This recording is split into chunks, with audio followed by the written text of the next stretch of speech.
Welcome, everybody, to a brand new show here on the Outpost Unknown YouTube channel. This is Full Moon Fridays, and my name is Matthew. Joining me is possibly, hopefully, fellow Full Moon fan Steve. Maybe. So yeah, thank you everybody for checking out this new show. Basically, what we're gonna do is talk about full moon movies. Yes, I have my blade here. We're blade bros. A jester obviously is my favorite. But I do not have a jester that has a base, so I had to prop a blade here in the corner so everyone can see my full moon bona fides. So yeah, basically what we're just going to do is, talk about full moon movies. This first episode, we're going to talk about Subspecies. In the dark past, humans were their prey, and blood was their life. I'm Radu. Find him before killing begins again. Now in modern-day Transylvania, eternal evil has reawakened.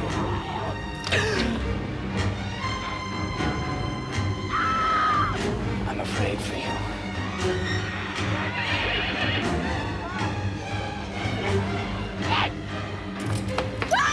She makes me want again. I must destroy him.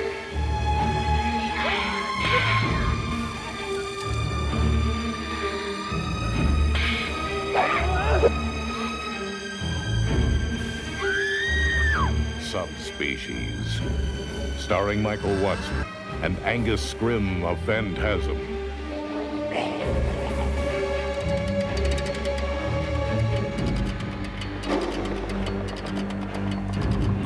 Subspecies. The night has fangs. Now this is one of the main franchises that Full Moon put out. Obviously, their big one was Puppet Master. That's one everybody knows. Trancers was another one, although I think the first Trancers movie was an Empire film. But all the sequels came out of Full Moon. Evil Bong is their big recent one. And, of course, we have Subspecies. Subspecies was probably the one that was most famous with Puppet Master in the heyday of Full Moon in the early 90s when Paramount was paying them tons of money to distribute their movies and whatnot. And they're ubiquitous in video stores all around the country. Now, the reason why I picked Subspecies for this very first episode and not something like, Puppet Master, for example, is because I think that Subspecies is kind of an interesting entry in the Full Moon canon. Now, Steve, you're a big fan of what aspect of Full Moon? Specifically the killer doll / puppet movies. Right. I'm learning that my full moon knowledge and my enjoyment of full moon as a whole is not what I thought it was. Yeah, and that's going to be something interesting that we're going to discuss on the show going forward, is just kind of like our nostalgic feelings for Full Moon, because I saw these when I was a kid. I know you saw a lot of these when you were a kid.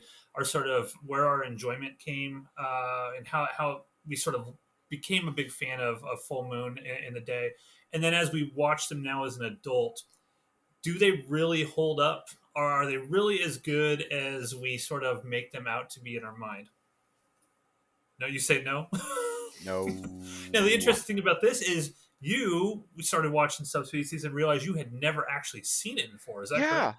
I'm learning, and this is something that kind of goes back to the last Steve cast that Rachel and I did, where we watched a Lou Diamond Phillips movie, and I thought, okay, what is my favorite Lou Diamond Phillips movie? And I realized I've never actually seen a Lou Diamond Phillips movie. Like, in my head, I was intimately familiar with like Lou Diamond Phillips' entire filmography, and I looked through IMDb, and it's like, I've never seen any of this. You've never And seen the Young Guns movies? Oh, Steve understands the meaning of the word pals, don't you, Steve? So you got 3 or 4 good pals, well, then you got yourself a tribe. There ain't nothing stronger than that. We're your family now, Chavez. You walk away from us, you break our sacred hoop. I'm not a Western fan. Like, I know that's big, Wow. big with you. But I started watching Subspecies, and when you mentioned Subspecies, I remember thinking like I don't think I like that one because I'm just not a fan of vampires in general. But I sat down to watch this, and I thought, I've not seen any of this before. Like I have gaslit myself into thinking that I have this deep knowledge of full moon movies, but I've realized that I've only actually really seen their killer puppet slash doll stuff. And to be fair, that's what the majority of their output in the '90s Yeah, was that sort of killer puppet stuff. but in my There head, it's is like I know who Radu is. I know the high points of the subspecies films. Like maybe I saw a sequel and didn't realize it was a sequel. I don't know. Like I know I've seen parts of this, but this movie not a damn thing other than Radu himself looked familiar. That's interesting because one of the other great things, and sort of segue into sort of why I came to love Full Moon, Charles Band, and all these films is every time you rent one of their videos. My mom used to always get the new Full Moon movie and a Shakey's pizza, and when she'd come home from work, we would eat pizza and watch the new Full Moon movie because there was always a new one out in the movie stores. Every single time it seemed like you walked in there was a brand new Full Moon product out. And one of the things that I really gravitate towards, they used to have those video zone segments at the end, like after the movie was over, and then you could watch like the making and the creation of the movies and how they operated the puppets and things of that nature. And as someone who was really young, who was like, "Wow, movies are cool. I want to do something with movies in the future," it just kind of really sparked my imagination. And I think for me personally revisit we'll discuss whether or not when we revisit these movies if they're any good or not, but at least at that time in my life when I'm like 10, 11, 12 years old and I'm getting to see I didn't get to see stuff like that. The internet wasn't a thing where you could just pop up a YouTube video and see a whole behind the scenes of how a movie was created. You start, every once a month you might get lucky to get a Fangoria magazine or something that would have some behind the scenes things you could read about. But Charles Band really sort of put forth like, hey, look, here not only here's how we made this movie, but check out all this other cool stuff that's coming up. We got Netherworld coming up, and we got Puppet Master 3 coming up, and The he best really sort one. of well, I disagree with you on that. I think 2 is the best one. Strangely enough, Steve, I think you'll probably use that as a point against me because the writer of this movie, Subspecies, is the writer of Puppet Master 2. So maybe you will now use that forever against me. But that's for a later show down the road. But what was the main reason that you loved Full Moon sort of growing up? Yeah, obviously, like you might not be able to notice this behind me. I've always loved toys, and the idea of killer toys always resonated with me as a kid. Like I loved all the Puppet Masters. The movie Dolls is probably my favorite Full Moon movie. I also remember growing up, there's a movie that I saw repeatedly called Dolly Dearest. All of those killer doll slash puppet movies, like just I saw one. I don't remember what the first one I saw was, but I saw one and I was hooked on that subgenre uh, for a lifetime at this point, and just that's what Full Moon ended up being mostly known for. Yeah, yeah, and I agree with you. Like, I love the killer puppet stuff as well. Dolls, interestingly enough, was Empire, so that was right. I think 3 years before Empire collapsed, and then he created Full Moon from it. So, All so I know is when we went to his roadshow weekend, Charles Band claimed Dolls, and therefore I am putting it as a Full Moon movie. that's true. We have, for full disclosure, we have met Charles Band before, you and I. He actually bought the final copy of Outpost Doom, which you can find right here on the Outpost Unknown YouTube channel. That's a funny story. We were at Flashback Weekend at a booth, and we were selling our crappy movie on DVD, and we spent 20 Which you minutes. can watch for free on the channel now, by Yep, the you way. can Don't watch for don't free. buy it. Yep. And so, even though I have boxes and cases of them, so if anybody out there really, really wants a copy of Outpost Doom, I can certainly get it to you. But we spent 20 minutes pitching this poor kid who was going to give us like the last $10 out of his pocket, and then Charles Band just walks up. And he's like, "Hey, you got any more?" I'm like, "He's holding the last one." He literally just took it out of this kid's hand and gave us $10 and was like, "Thanks." We got a picture with him, and we left. So, yeah. So Charles Band, we've seen his roadshow. We're in We general have not fans. seen his roadshow. Well, that's true. We Yeah, it was we never the full roadshow. stories for later. Yeah, yeah, it was never the full roadshow. But we have been a general supporter of Full Moon over the years. We like to watch the new movies that come out and things of that nature. So we are fans coming at this show from sort of a fan perspective. I do think we are going to give sort of our honest reappraisals potentially of some of these films. But all in sort of good fun. Still to this day, when there's a new full moon killer puppet movie that comes out, I'm gonna watch it. It's not like I'm gonna be like, ooh, no more of that. So yeah, let's talk about Subspecies a little bit. Now, Subspecies was a film that came out in 1991, I believe. It was directed by Ted Nicolau. Ted Nicolau had done Ghoulies. He was the editor of Ghoulies, I should say. Tourist Trap, Trancer. So he had actually had a career with Charles Band for quite some time before that. He directed a Terror Vision. Did you ever watch Terror Vision, Steve? I have not. No. Okay, that seems like a DJ movie. Maybe we'll have DJ on some point to watch Terror Vision, even though it's not technically full moon. And then basically it took him 5 years before he got the ability to take on Subspecies.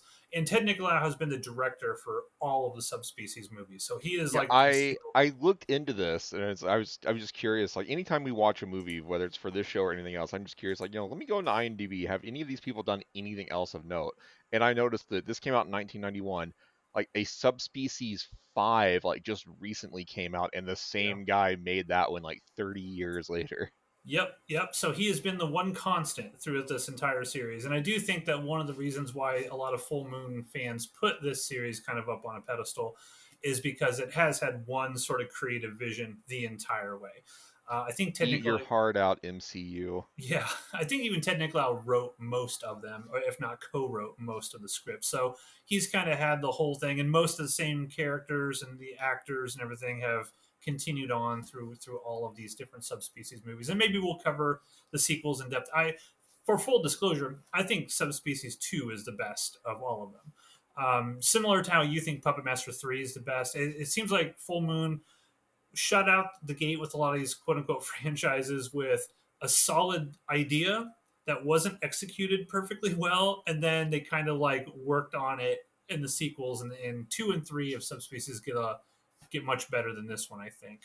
I don't know. We'll discuss whether or not this made you even interested to watch any of the subsequent ones, but I do think Part 2 is probably the best of all of them. So this had an interesting production history. Now, I will say to everybody, I highly recommend this book right here. It came from the video aisle. This was written by Dave J., William S. Wilson, and Torsten Dewey. This is like the Bible for Full Moon. It doesn't really discuss the Empire stuff that Charles Band did, but just Full Moon. I mean, you can see how big it is. It's got all kinds of color photos in it.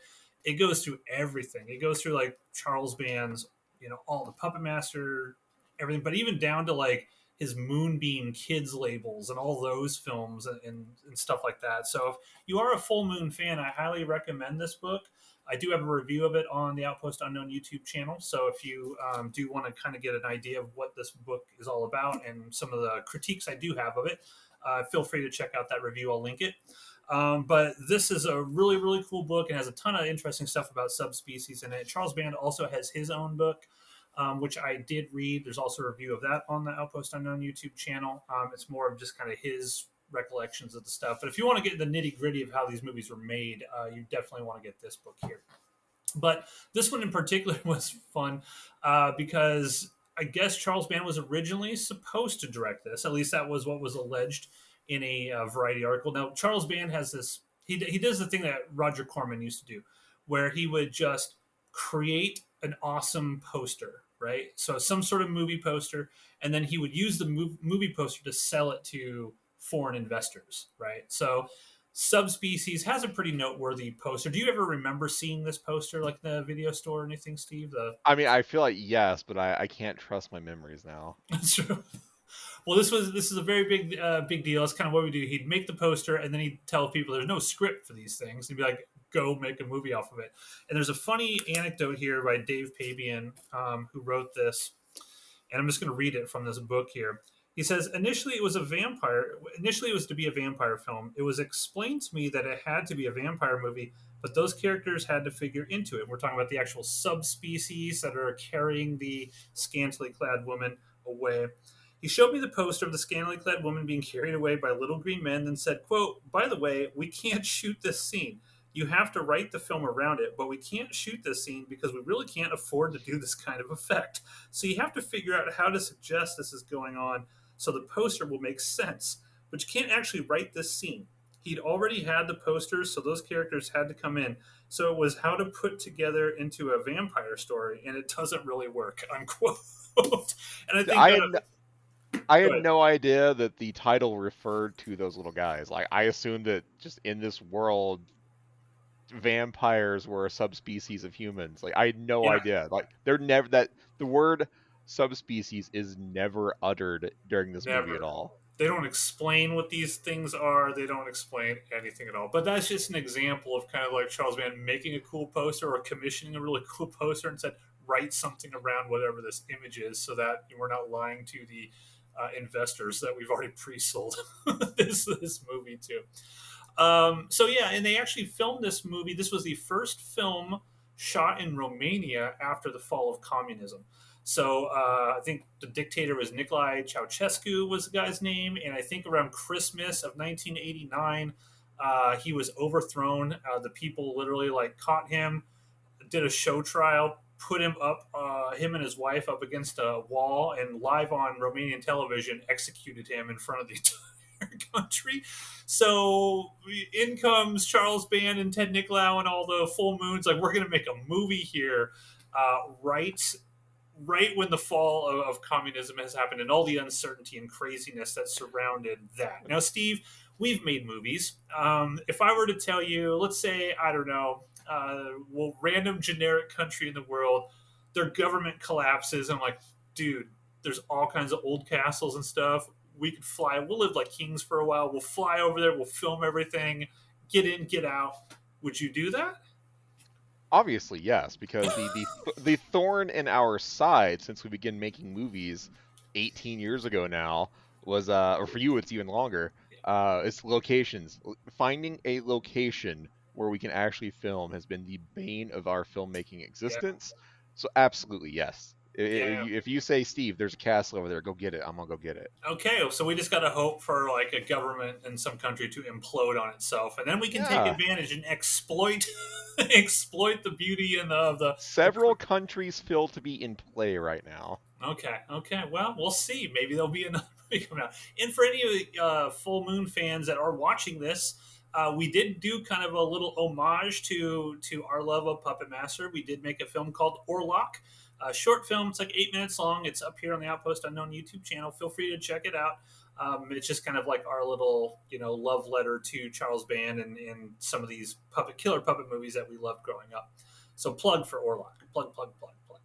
So yeah, they showed up, and apparently there was very little food, very little clean water. The crew could not speak English. It was just kind of a nightmare shoot in many ways, and trying to get this thing done. But the reason why Ted Nicolau decided to do it, he had 4 days to just go scout the location because he was hesitant at first, as I think most people would be. Right? You don't know if it's safe to go shoot over there. They kind of had like a transition quasi government at the time, so it wasn't even really an official, hey, we're an established democracy and you'll be safe, sort of thing. A lot of still corruption of the communists from that regime that were still running around.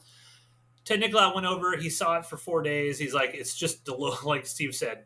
We filmmakers are suckers for locations. You get us a location, and we will risk life and limb to go film at it because it adds production value and it adds cool, like just added flair to your movie. And he decided to go do it. They went over there and they filmed this thing, and we're going to talk a little bit about what actually happened, whether or not it turned out well. Steve, do you want to get into sort of like, you're great at synopsizing things and walking us through a story. You just watched this today, right? Tell everybody, what is the plot here of Subspecies? The plot is a struggle because this movie is only an hour and 23 minutes, and it took me 4 hours to get through it. Uh, so Spoiler, I don't think you're going to like the movie at the end of it. it cold opens. Like, is that what it's called? Where the movie just starts. Like, there's no opening credits or anything. We're suddenly in a room with an old vampire, who I believe is the tall man, right? Yeah, played by Angus Scrimm. So the tall man has this what I assume is like a vampire pacifier that this little stone, like egg-shaped stone that just drips blood. We find out what this is later. but he's drinking the blood. Just a few drops. This thing does not like spew blood everywhere. He doesn't But this look good either. Like you would think someone who's been drinking the blood from this bloodstone, like how powerful this thing must be. He's got he's got a bad haircut. He needs to get a better haircut, and he just looks like he's on death's door. yes, Just like he doesn't look like some virile, yeah, powerful king vampire. yeah. I mean, who knows? Maybe maybe he's a vampire. Maybe that he's been a vampire for so long that even after thousands and thousands of years, they just like there's a point where even their aging becomes a problem. This guy looks like he's gonna die. Even if Radu doesn't show up and kill him, which is what happens. Radu comes in, and Radu says, it's 3 days until the festival or whatever is going Yeah. on. There's this monumental event coming up in 3 days. The night of the festival approaches. You summon my brother home from abroad. Did you think that I would stand by and let him assume the mantle of power? You were going to give the bloodstone to my little brother, and that's not, I'm your firstborn. You were supposed to give the bloodstone to me. And then the daddy tall man is like, no, absolutely not. You are evil. You can't be trusted. And then he hits a switch, and this like cage like falls down from the ceiling and traps Radu. Now Radu has these like giant witch fingers, like in like He the looks tree. awesome. He looks awesome and sounds awesome. I mean, you got to give me that, right? He Did does you? like his he has this very like raspy, like breathless voice. He has a cool look, except for his stupid witch fingers. Like Oh, I love them. They're if you've cool. ever gone to like the Halloween section of like a Walmart, there are these like rubber witch fingers that make extend like double the length of your finger, and Radu has these. Uh, every part of Do you Radu, remember when we filmed Beneath the Compound? And yes, Megan as the monster had the long yes. fingers. That's an homage to Radu. I love the long fingers. Okay, well, in this movie, like we did a better job pulling it off than this movie did. In this Agreed. movie, it looks ridiculous. So Radu is like in this, he's trapped in this cage, and he's like, you can't stop me. I'm going to get out. And so he basically chops off his witch fingers, and the witch fingers fall on the ground, He breaks them and off like so simple. He just he just squeezes his fingers and they break off. I'm like, the guy's yeah, brittle. he breaks off 3 of his witch fingers, and the witch fingers grow into what I now know is the subspecies. These little Yes. red, like puppet-sized golems. They remind me of the creatures from The Gate, which is another awesome movie. Oh I'm yeah. telling myself The Gate is awesome. Who knows if I've even seen it? The little creatures, the subspecies, are easily the best part of this movie.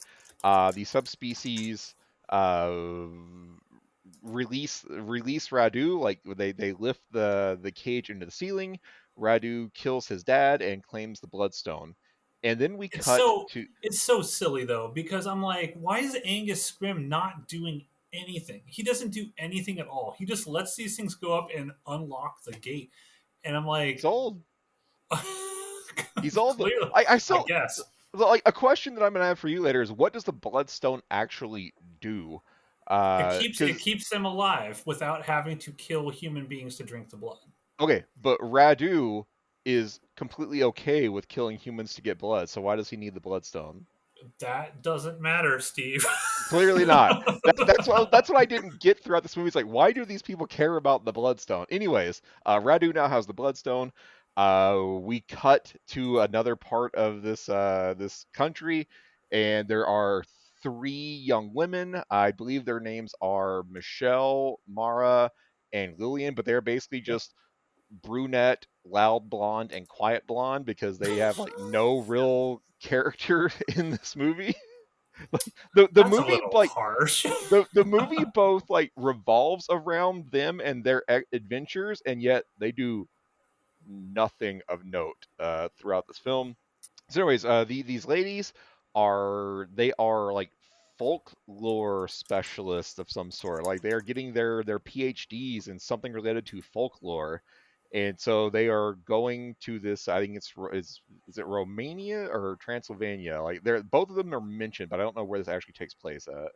Yeah, I think they're technically in Transylvania because if All right, obviously I'm not a geography major of Romania, but I think Transylvania is like kind of like the mid heart of Romania. So I okay. think they I have no enter idea. Romania and then head to Transylvania. Yeah, I am terrible with like geography and knowing where places are. Anyways, we're just gonna call it Transylvania. So they're going to Yeah. Transylvania to study the folklore. There is this major festival coming up in 3 days, and uh, I believe it's Mara, who I thought was the main character until the movie established that she was not the love interest, and then I knew she was just gonna die. Uh, Mara like failed to get them a hotel, so instead, she convinced someone to let them stay at this old fortress. And it's a fortress, and it's directly tied to the folklore, and there's castles around.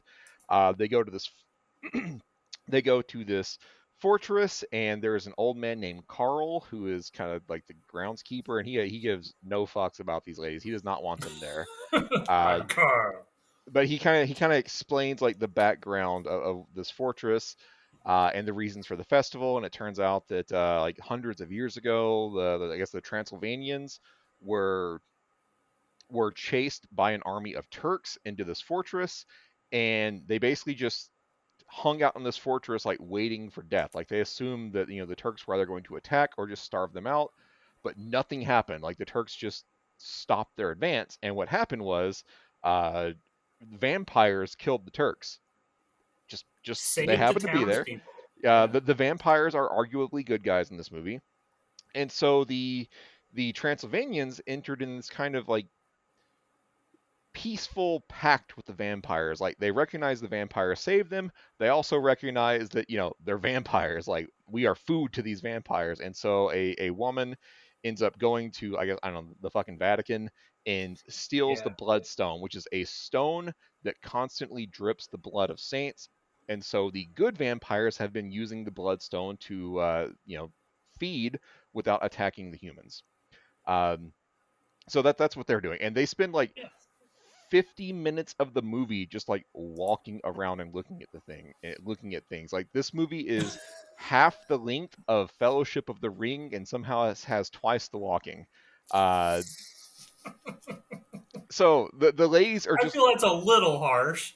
They're no setting up lore. They're world everything I building. say is correct. The only thing that happens during this walk, this extended walking scene, is um, what's her name? Lillian gets a cut on her arm, uh, Yes. and then they fall asleep outside. And when they wake up, it's nighttime, and Radu is following around the woods, making scary faces. And they eventually run into Stefan, who we don't Oh, know who Stefan is right now. not Uh, yet. but the groundskeeper Carl said, "Oh, there's another person staying at the fortress with us, and he is a biologist studying nocturnal wildlife, and apparently that is who Stefan is." Uh, so He comes in. He Stefan, comes in when he's introduced. He comes out of the shadow. He's like, "You won't see me very often. My my yes, studies make sure I'm gone." It's like, "All right, you're a vampire yeah, immediately. You're a obviously. vampire." So Stefan, like, he runs into he introduces himself to the ladies because they're just sitting around talking about folklore, and Stefan comes in and it's like, I'm the biologist. You're not going to see me. I just wanted to introduce myself so I don't scare you later. And Michelle, all three of these ladies are immediately like, making googly eyes at Stefan, but Michelle specifically like shoots her shot, which establishes her as the love interest. And so now you know that Lillian and Mara don't matter anymore. And Uh, that actress, no offense to that actress Laura Tate, she was the least interesting of these three girls. She was, and the Michelle character lasts the rest of the series. So even in really, 2 and 3, we'll get to how this ends, but it's one continuous story essentially, and Michelle is kind of like the main character going forward and all this. But in this, she's the least interesting of the. I mean, I like the other girls. Like, was it Lillian? She makes that joke about how to Carl, she's like, "We're here studying. We're actually smarter than we look," and he just he just looks at her like, "Come on." Ah, you know the history of Prisma Fortis? We studied medieval history together in school. We're smarter than we look. At least with the two blonde girls, they have some personality to them a little yeah, bit. I don't feel like Michelle it's really has minimal, much but it's there. Yeah, she doesn't really have much personality in this movie. I don't think. No one besides Radu has much personality in this movie. That's fair. That's fair.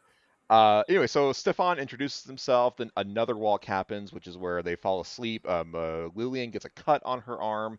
They fall Well, asleep she's outside. trying to open up the door to the castle, right? Yeah, I guess we assume that Radu scratched her or bit her that's what because I was gonna ask you. Like, did Radu scratch her, or did she get a legitimate cut? Because Radu is there, but he's there's no walking shot. toward. Yeah, Yeah, he's there's no walking towards shot her. from the opposite side of the door that shows him interacting with her arm anyway. She could have scratched it on a nail. Radu could. What I was expecting was, she was going to get a cut on. Once the cut on her arm was established, and you see Radu like slowly open the door behind them, he was going to like lick his weird witch finger because oh the blood was there. He scratched her. None of that happens. We have no idea what's going on with this Yeah, cut. we don't It actually it, see it, it. it feels like they forgot to shoot a shot for this scene. It's very Quite bizarre. quite possible. I assume that he was the one that scratched her All right, because fair she gets enough. infected later on and she Yeah. vamps out. So I assume it's him. So the ladies go to this castle, and this gets them thinking because there's this castle, this very like notable, like very like obvious castle. It's not like hidden in the woods or something. It's like right next door to like the fortress they're staying in. Yeah. They're like, no one talks about this castle. Like it's not part of any stories. It's not part of any folklore. No one that we've talked to in town during our 17-hour walk has had any interesting anecdotes about this castle. Like people act like this castle doesn't exist. Like, what's going on with that? And then we get more background where basically that's where the vampires went. And so like this town is like keeping it a secret that they have this basically protection pact with the vampires.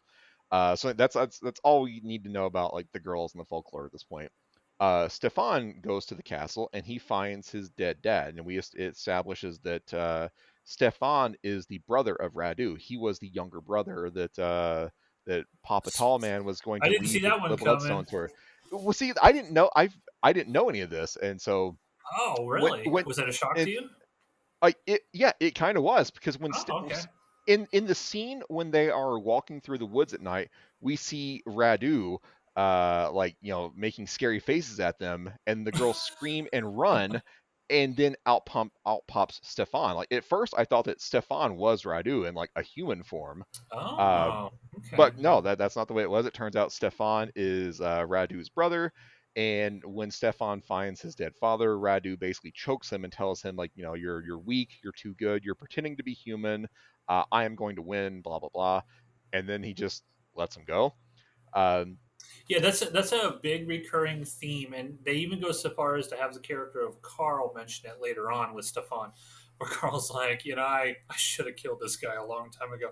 They just refuse to finish the job when they have the opportunity, and then just yeah, allows this to just keep happening, and it's weird. It's very yeah, weird. Carl and Stefan have this extended scene where Carl is well versed in all of this. Like the Papa Tallman was like King Vladislav, like the king of the vampires. Like I guess they had some sort of at least friendly relationship. And Carl tells Stefan like we should have just killed him. Like you and your dad should have killed him. Like you Yeah. let this go. You are letting this happen. Carl is a badass though, because once he and Stefan decide, all right, it's we got to get Radu. Like we can't keep letting this happen. There's this scene like where he's making like a million wooden stakes. He's carving them up and sharpening them on a millstone. He takes some shotgun shells and he like opens up the cap and like pours out like the lead pellets and then fills them with wooden rosary beads. That's Wooden cool. rosary, yeah, it That's absolutely cool. is. He fills them with wooden rosary beads, and he's very excited about this. And he repeatedly for the rest of the movie is like, "I'm gonna shoot him. I'm gonna go It's up to like, him, and I'm gonna go up to him, and I'm gonna put the gun in his chest, and I'm gonna pull the trigger. I'm yeah. gonna shoot him." He is very excited to shoot Radu. Radu and Carl are the only people in this movie that have any sort of personality, and Carl is awesome. I love the Carl character is of awesome. Carl. I would have wanted way less Stefan and more Carl. Like if it had been these girls versus Radu with Carl coming in to like help them, I think that would have been a much better movie. The weird forced love story between Stefan and Michelle, it doesn't Yeah, work. they There's no chemistry there. they have interacted twice in the span of like 3 days, and Carl is like, "You love her," and Stefan's like, "Oh, it'll be different. Like I know I'm immortal and she's Yeah. immortal, and or I know I am immortal and she is mortal, but there's something about her." And Carl's like, "Oh, she's got your mother's eyes." It's like you've interacted with her twice throughout Yep. this entire thing so far. Love at first And sight, Steve. It happens. yeah, whatever. Anyway, so it's time for the finale. Um, Lillian has been like Lillian's like cut is essentially like infected, and we find out that Radu has been like sneaking into her room at night to like drink from the cut. She eventually dies, and the doctor says, "Oh, it's blood poisoning." He just looks at her, it's like, "Oh yeah, blood poisoning. I've seen it a million times." While that was happening, like Michelle and Mara go to the festival, Well, that's the and thing. When she dies, one thing was like Michelle really has no real reaction to this whatsoever. Because when we see at the very beginning when they get off the train, and Mara was like, "Oh yeah, we're all together." I mean, clearly these are really good friends, right? Because Mara was hmm in the States, they all hung out together, they're like best friends. And then when Lillian is dead, like, oh, she's dead. They're, again, I think the actress was just either poorly directed or she couldn't pull it off. But she just has like no emotion on her face well, whatsoever. And she it's like, has she has emotion getting to Lillian and then nothing when she's there because there's yeah, a scene like there's it's time for the festival.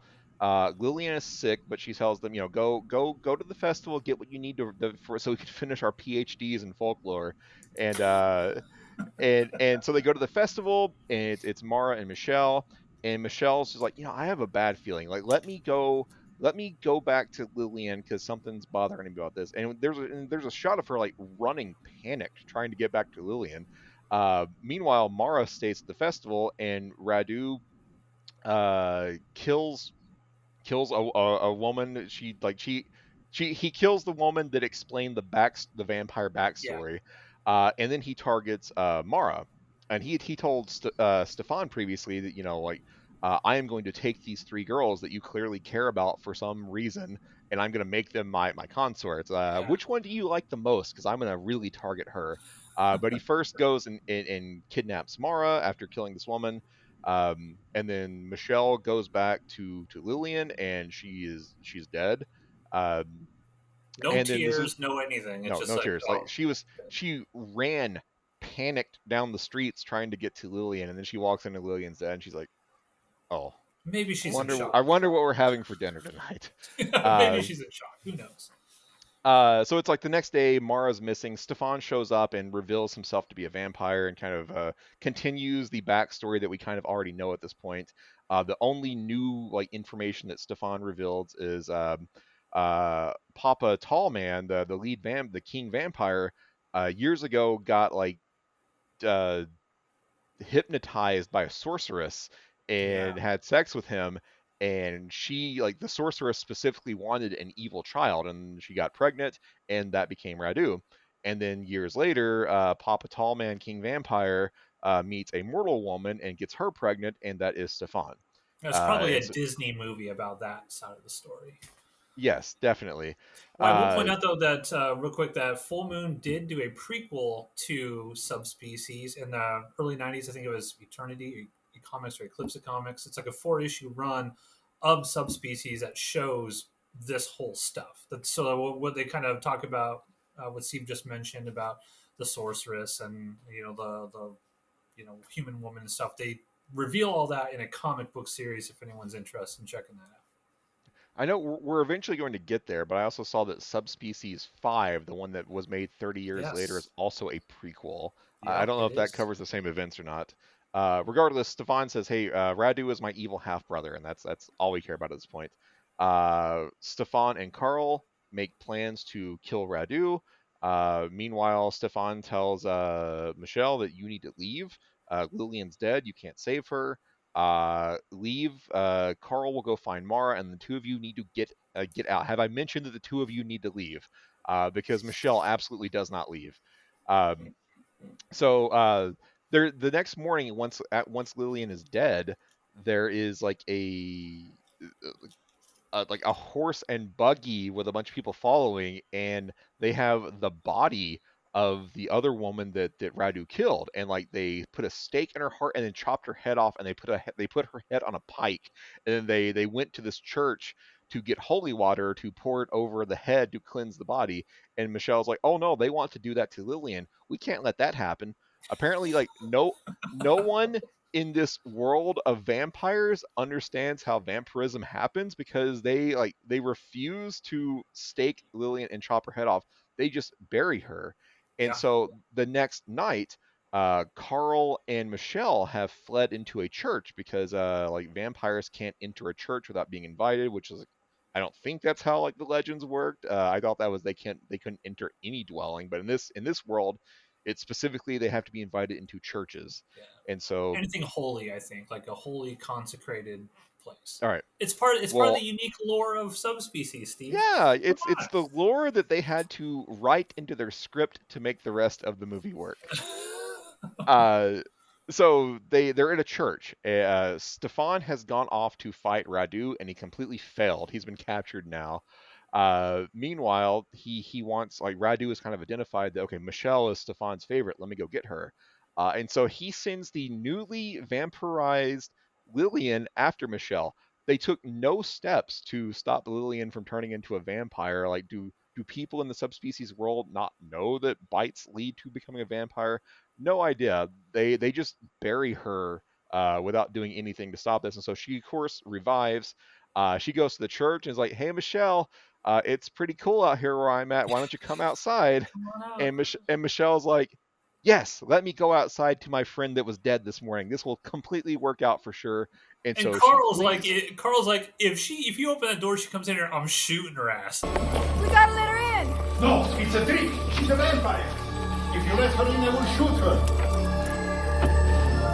Like he literally tells her, I'm fucking blowing her away He if she comes to these cannot doors. wait to shoot people with his rosary bead shotgun shells. Carl is awesome. Yes. Michelle is an idiot. Yeah. And so Michelle gets captured. And so she gets captured We by forgot about vampire Mara, Lillian. right? So Mara is the third friend. Yeah, And we're getting to her. Okay.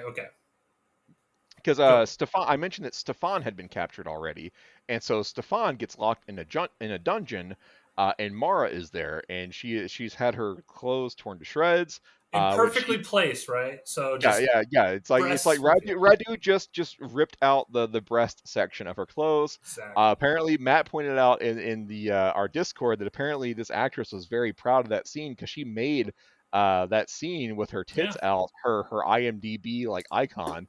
Yeah. So yeah, Irina Movila. So if you click on it, boom. I mean, you can see her. That's her profile pic on IMDb. I'm not complaining. I'm not complaining either. I mean, she earned that icon, so more power to her. But Stefan, he has been captured, and he sees Mara there, but Stefan is taken away. He is chained up to in like a bedroom, and Stefan wants to like force him to watch what he's going to do to Michelle. Uh, but prior to Michelle being brought to this room, uh, Michelle is now chained up in the same room with Mara, and Mara's her situation is not getting any better. Yeah. And And Mara's so not vamped out at this point, right? not at this point. We're not exactly sure what's happened to her because the last Yeah, time we there saw there are her, no injuries on her. Like her clothes have been torn to shreds, but there's no visible bite marks. She's not bloody. She's just yeah, incredibly weak. And so Michelle manages to free herself from the chains and then frees Mara and then tries to escape with Mara, but then Mara turns. And so now like Michelle is the last human of this three-lady group. They take Michelle to a bedroom, they tie her to a bed, and Radu is like, "Ha ha ha! Watch this, little brother. Bad things are about to gets happen." real problematic right It here. gets Radu's real pretty problematic. problematic right now. It will be such a sweet pleasure to desecrate her before your self-righteous eyes.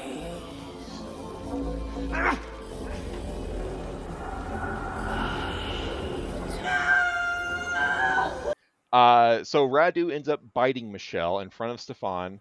And then like in comes Carl, right? Like Carl comes in to save the day, and Yeah, he finally gets to shoot someone with his rosary bead shotgun. So he kills Mara with the shotgun. she just Uh, sprints at him too. As soon yeah, as he walks in the door, she's like, vamps out and just charges him.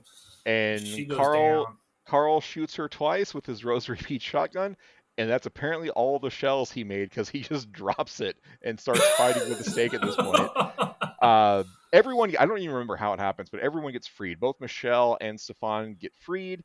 Michelle fights, I guess, Lillian. Carl, I don't even remember. Carl might fight Radu at first, but I think he gets beaten. Ultimately, Lillian beats Carl, right? Lillian Because beats Carl.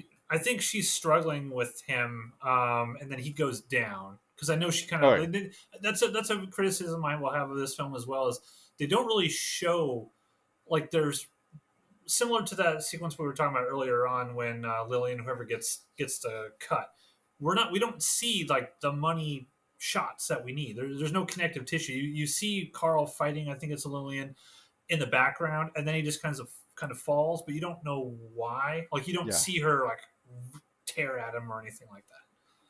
Well, after that she ends up fighting with Michelle, and then they end up dropping a chandelier on Lillian. That looked Uh, cool. the chandelier kill was fine. Looked cool. But then what was not fine was this ridiculous sword fight that Stefan and Radu have. This was awful. This looked like if I tried to sword fight someone. Um, but they have a sword fight. Radu ultimately loses.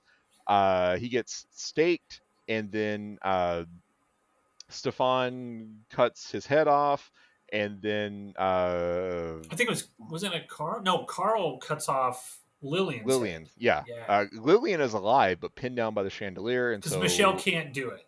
yeah, She's like, Carl please, Carl no, cuts no. her head off. Yeah, like a boss. After this ridiculous sword fight, Stefan beheads Radu, Carl beheads Lillian, and then Carl just kind of like leaves and goes about his day. And the final two scenes are Michelle has been bitten by Radu, and she tells Stefan like, I don't want to be I'm going to be a vampire. I don't want to be a Radu vampire. I want to be a vampire like you. And so Stefan bites her again and lays her to sleep in a coffin. And then the subspecies, the subspecies also like showed up like one time during this fight scene, but I don't remember what they actually do. I think they take the bloodstone and hide it again, but they Yeah. hide it in the same place that it's been hidden twice before, so everyone knew immediately where to go and look for it. Yeah, the Uh, subspecies do nothing at all of any. I mean, basically, all they do is they let Radu out of his cage at the beginning of the movie. That's pretty much all they do. They show up a couple times when Mara is kind of like chained up, and just to like, paw at her a little bit mhm, and yell at her, but they don't really do anything at all. And I'm no, trying to think of, even in the sequels, you see less and less of the subspecies in the sequels, and I don't think they really do anything in that either. So you could say it's like an army of jesters, but in the subspecies universe, just a ah, bunch of things, like cool looking things that don't really do that anything do of any value. absolutely nothing. Do nothing. So Michelle is apparently going to turn into a good vampire, and the final scene is the subspecies. They go up to Radu's severed head, which opens its eyes and smiles, and so Radu is still alive, and then that's the end of the movie. Uh, wow, this one's real rough. Okay, well, I mean, you didn't like it, so I'll go ahead and let you just speak your truth, Steve. What did you Oh, I like think I about pretty this? much covered it. Like the acting is terrible. Radu has an interesting look, and that's pretty much the only thing going for it. No characters in this movie have any sort of personality outside of Radu and Carl. And Radu, I'd argue, his only personality is "Rawr, I'm a bad guy." Stefan is this just like completely like nondescript random dude who happens to be a Yeah. vampire. The girls don't add anything to this movie. Yeah, I'm trying to think like if I had actually watched this when I was a kid, would I have actually liked it back then? And I don't know. Like Yeah. this would be like a lot for nostalgia to fix, And in my your opinion. baseline is you're pretty anti vampire films in general, right? Yeah, Just as I'm your not standard a big base. fan of vampires, but even this was like aggressively bad. Okay. There were at least like 20 minutes that they could have cut from this movie and make it like a tight 75. Oh, they definitely could have chopped it down, for sure. I do agree. Some of the walking and stuff I was, would argue that the three ladies could have been combined into, if not just one character, then two. Like they yeah. I do think nothing. two of them are there to become like the brides of Radu, right? Because they're trying to do sort of like the classic Dracula type thing, right? So Radu, if you replace Radu with the Dracula character, and then Dracula had three brides and that kind of stuff. I kind of get what they're going for. I do like this movie, and the reason why I like this movie, I think, even though I fully admit I will have nostalgia goggles on for this for a little bit, but I do think it's a fun movie. I do.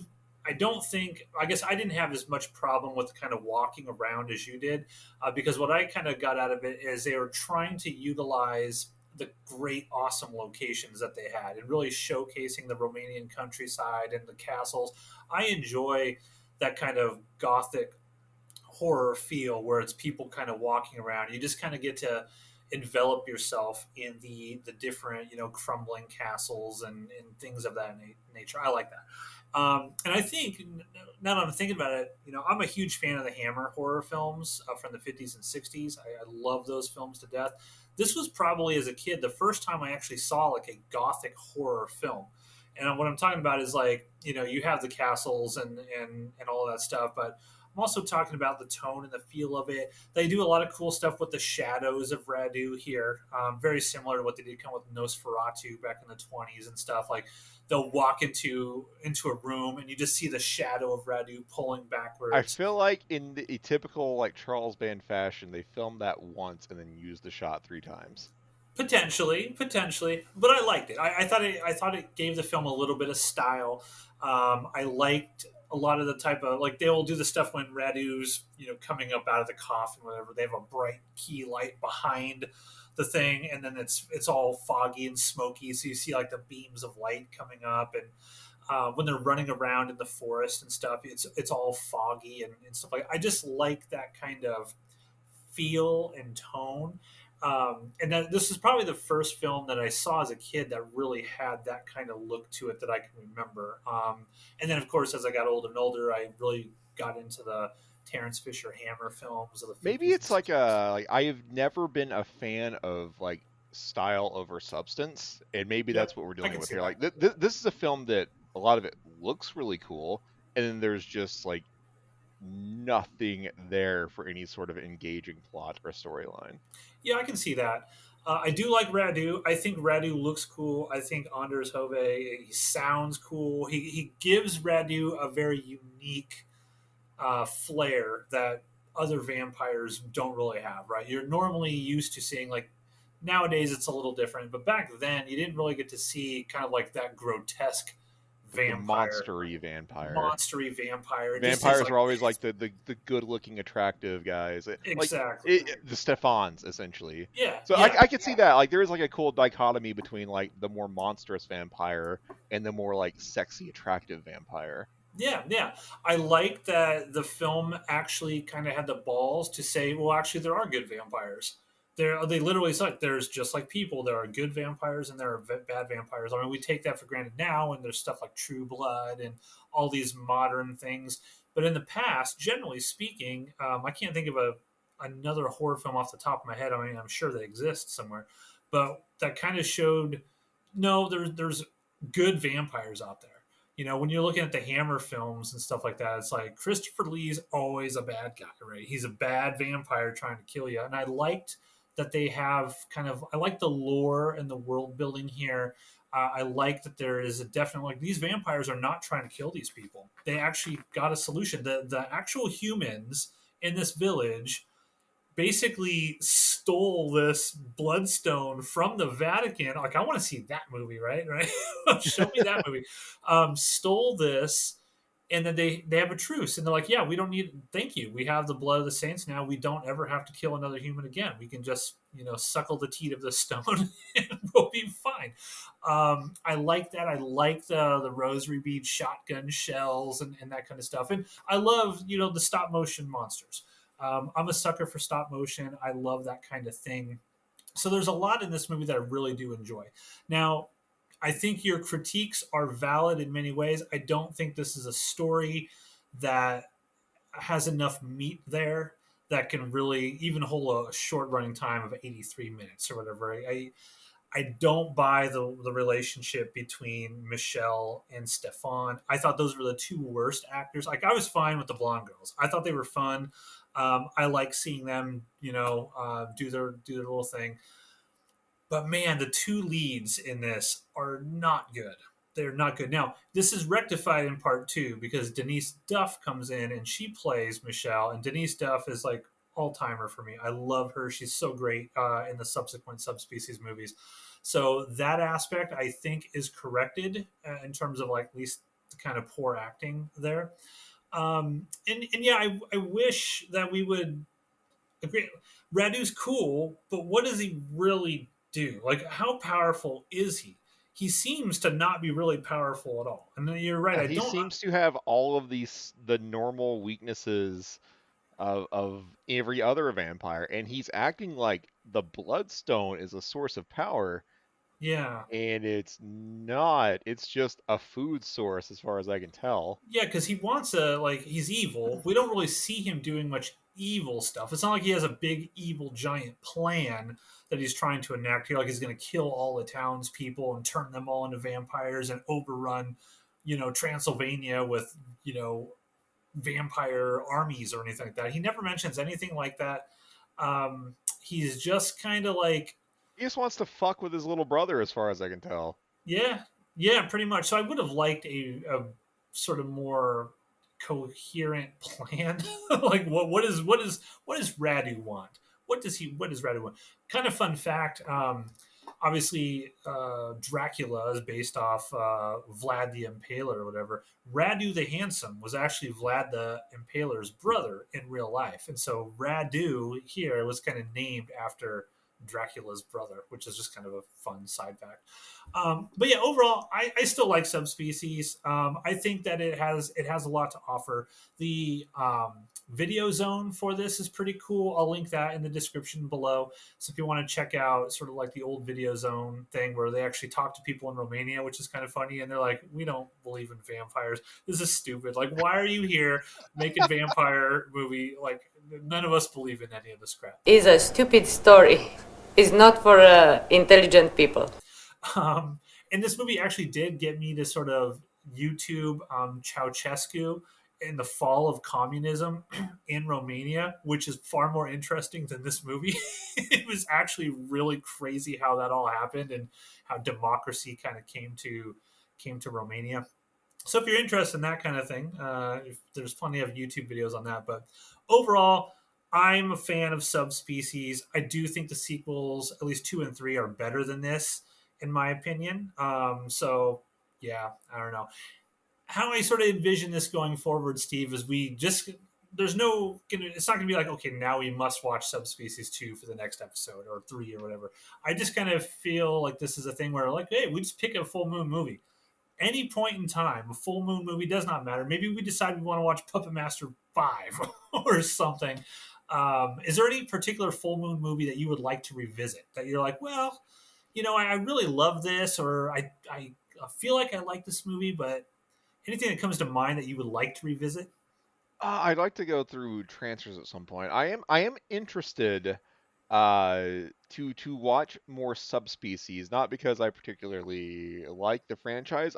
I'm always interested to see what happens in these very like long form franchises. Like this came out in 1991 and Subspecies 5 came out like last year, I think. Like sometime Yeah, very recently. And that kind of this is not Full Moon, but to just give you an idea of like what I mean is like the Phantasm movies. Like the first Phantasm came out in 1979.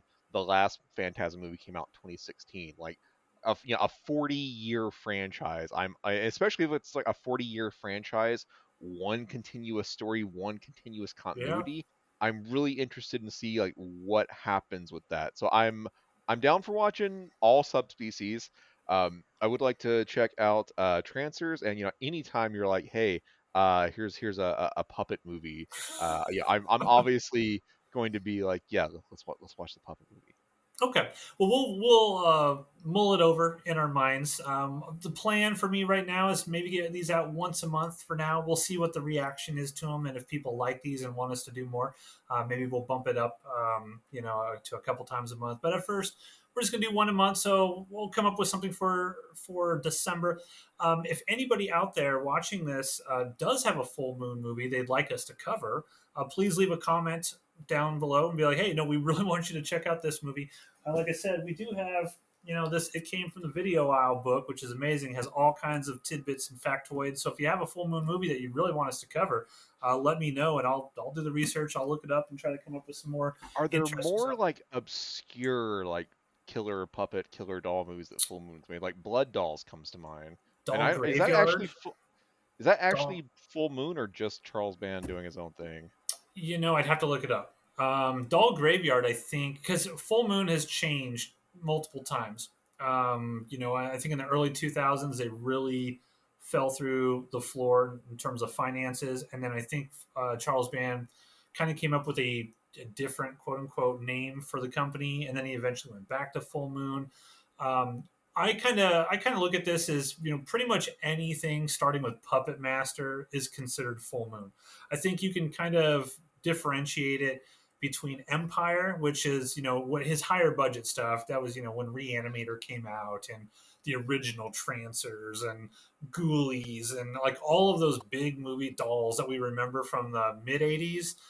And then that company imploded, and then he created Full Moon in '89. That's when Puppet Master released, because Puppet Master was the very first Full Moon film, I believe. And then pretty much anything after that, I would consider Full Moon. But I'm not opposed to going back and revisiting, Dolls, for example, or Trancers. I mean, it's our show. We can do whatever we want with it. So, if you're like, hey, let's watch Trancers. I think the Trancers came out in '84. That was Empire, but it's all part of Charles Band's stuff. I mean, he's the brains behind the whole operation. It's all the same stuff, just with different names of studios. So I would not be opposed to that. So we'll see. We'll talk it over and decide. But yeah, please leave a comment, ladies and gentlemen, if there's a particular weird movie that you want us to watch from the Full Moon filmography. Leave a comment below and let us know what you'd like us to cover. I will point out that Subspecies, I think all of them are on Tubi right now. So as of this recording, which is November 25th of 2023, you can go watch Subspecies. I'll link it in the description below. I will point out that the print that is up on Tubi is not the best. I know this movie has been remastered and I think it's in 4K or Blu-ray or something. So there are better versions out there, but I kind of like the charm of just watching these kind of old crappy prints of these movies. It kind of reminds me, it takes me back to when I was watching these on VHS tapes, in the early 90s with my mom and stuff like that. So that's it, ladies and gentlemen. That's the first installment of Full Moon Fridays here on Outpost Unknown. I mean, you know what to do. If you want us to do more of these Full Moon things, leave a comment. Jeff has told us now we can say hit that subscribe button. Do whatever you need to do. And this crap. Yeah. So we'll see. But thank you, everyone. We appreciate your time. Until next time.